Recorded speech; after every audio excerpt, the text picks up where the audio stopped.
$45,000 a year. That's what one American family is spending between what they pay and what their employer contributes just to have health insurance. $45,000. And they still can't afford to go to the doctor. Let that sink in for a second. This isn't a story about someone who fell through the cracks. This isn't about an uninsured family living paycheck to paycheck with no coverage at all. This is a family with employer-sponsored insurance. The gold standard, the thing every financial advisor tells you to get, the benefit people stay in jobs they hate just to keep. And yet, they are actively skipping medical care because they cannot afford it. If that doesn't make your blood boil, I don't know what will. Stick around because by the end of this video, you are going to understand exactly why this is happening, why it's not an accident, and what you can actually do about it. So, let's set the scene here, because the numbers in this story are important and they deserve to be laid out clearly. We have a family of 4, 2 adults, 2 kids. One spouse gets insurance offered through their employer, the other doesn't. They enroll in the employer plan because that's what you're supposed to do, right? That's the responsible choice. The employer contributes $33,000 a year toward the family's health insurance premiums. The family pays an additional $12,000 a year out of their own pocket. Combined, that is $45,000 annually just to maintain coverage. Before a single doctor's visit, before a single prescription, before anything actually happens medically. On top of that, they have a $5,000 deductible. That means the first $5,000 of medical costs every single year comes entirely out of their pocket before insurance pays a cent toward most services. And here's the kicker. They've never actually hit that deductible. Which sounds like good news, except it isn't. Because it means every time someone in this family gets sick, every time they need a specialist, every time they need a prescription, they're paying out of pocket for all of it. A regular doctor visit when someone is sick? $190. A specialist? Anywhere from $250 to $500 per visit.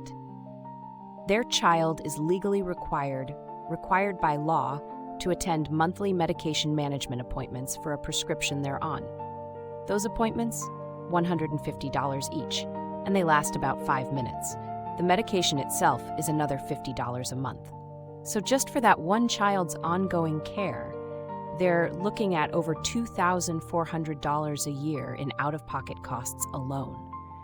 The parents are skipping their own medical care. They're deferring treatment. Not because they don't have insurance, they have some of the most expensive insurance available, but because actually using that insurance is financially devastating. This is American healthcare in 2024. Now let's talk about how a family ends up in this situation, because this didn't happen by accident, and it's not unique to this one family. This is a systemic structural problem that is affecting tens of millions of Americans, and it has been getting progressively worse for decades. Employer-sponsored health insurance in the United States is the primary way most working-age Americans get coverage. About half of all Americans, roughly 160 million people, are on an employer plan. For a long time, this was genuinely a good deal. Employers covered most of the premium, deductibles were low, co-pays were manageable, you got sick, you went to the doctor, you paid $20 and went home. That world still exists, but it's becoming increasingly rare. What has happened over the last 15 to 20 years is a massive cost shift from employers and insurers onto patients. And the primary mechanism for that shift is the High Deductible Health Plan, the HDHP.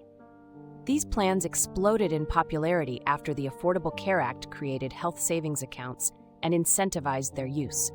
Employers love them because they lower the premiums the employer has to pay. Insurers love them because they reduce how often people actually use their benefits. And patients?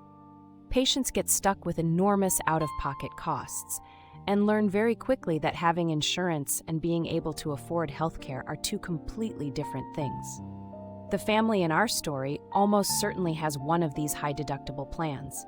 A $5,000 family deductible, no meaningful co-pays, specialist costs that would make your eyes water. This is the HDHP experience. And what makes it especially cruel is that $33,000 their employer is contributing. That money doesn't go to them. It doesn't reduce their deductible. It doesn't appear in any account they can use. It goes straight to the insurance company. And in exchange, this family gets a card in their wallet and a plan that they're too afraid to actually use. Here's something that doesn't get talked about enough. That employer contribution, $33,000, is considered a benefit, meaning it's not counted as the employee's taxable income. Sounds great, right?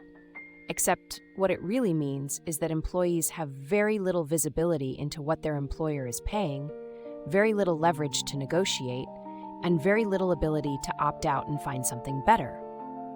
If that $33,000 were just paid as salary, this family could potentially go out and find a marketplace plan, an ACA plan, that might actually serve them better. They even mention in their story that they once had an ACA plan with low copays. But because of how the employer contribution system works, taking the employer insurance is almost always the financially required choice, even when that insurance is functionally useless. And then there's the pharmaceutical side of this equation. That child's medication, $50 a month after everything, may sound manageable, but consider this. Many medications in the United States cost 10, 20, 50 times what the exact same drug costs in Canada, the UK, or Germany. The required monthly appointment to manage that medication. That's not primarily about patient safety. It's a billing mechanism. A 5-minute check-in that generates a $150 charge every single month. That's $1,800 a year for a child to maintain access to a medication they need. And nobody, not the prescriber, not the insurer, not the pharmacy benefit manager, has any real incentive to make that cheaper. The parents deferring their own care is perhaps the most heartbreaking part of this whole story. We know from decades of research that deferred care leads to worse health outcomes. Minor problems become serious problems. Serious problems become catastrophic ones. The cruel irony is that by trying to protect themselves financially in the short term, they may be setting themselves up for enormous medical bills and potentially worse health down the road. The system is designed in a way that punishes the very behavior it creates. So what can you actually do if you find yourself in a situation like this one? Because I don't want this to just be 12 minutes of outrage with no practical takeaway. First, and this is critical, if you have a high-deductible health plan, open a health savings account if you haven't already. An HSA lets you set aside pre-tax dollars to pay for qualified medical expenses. For a family in 2024, you can contribute over $8,000 a year. That money rolls over indefinitely. It's yours to keep, and it can be invested.